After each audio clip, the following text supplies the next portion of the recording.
Νέα παιδιά, 8 Έλληνες στην 11η του Γκυρεού. Γρήγορη εναλλαγή, Γκαλέτη. Καθυστέρησε το κοντρόλ και δεν μπόρεσε να βρει χώρο για το σουτ. Μπελούτσι με τον Πάντο που γεμίζει. Αφήνει ο Ντιόγκο το μονοκόμματο εκπληκτικό γκολ από τον αρχηγό του Ολυμπιακού, τον Πρέντρακ Τζόρτζεβιτς. Εδώ θα δείτε πάλι η σέντρα του Πάντου, συγγνώμη. Ο Ντιόγκο που δίνει τη μάχη στην αρχή, περνάει μπάλα πίσω. Ο Μπούρμπος έχει εγκλωβιστεί στο μαρκάρισμα του Βραζιλιάνου. Είναι τελείως μόνος του ο Τζόρτζεβιτς. Σημαδεύει, οπλίζει και κεραυνοβολεί τον Κοβαλεύσκι για να κάνει το 1-0 στο 34. Πάρα πολύ ωραίο γκολ με το μονοκόμματο, το μαγικό αριστερό πόδι του Πρέντρακ Τζόρτζεβιτς. Στο 34 επαναλαμβάνω, 0-1 Ολυμπιακός.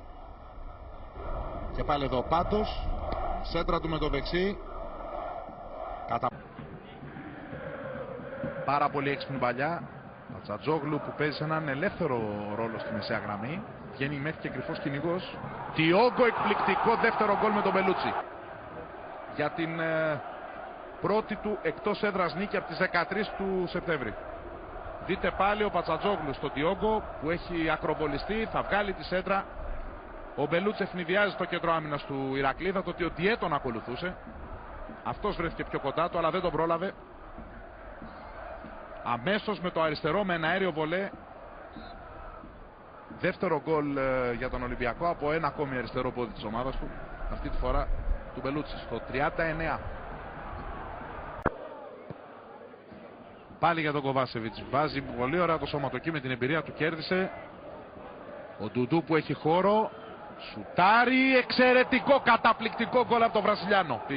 Απειλεί το υπέρ του σκορ. Δείτε εδώ, καταπληκτικό σουτ στο γάμα ακριβώς.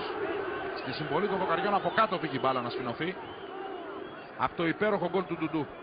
Στην επανάληψη τραβήχθηκε πιο πίσω. Δείτε εδώ πάλι από αυτή την πολύ ωραία κάμερα πίσω από την εστία. Τι να κάνει και ο Κοβαλεύσκι όσο και αν εκτινάχθηκε. Η βολίδα του Ντουντού πηγαίνει στο παραθυράκι του. 0-3 με ένα πάρα πολύ...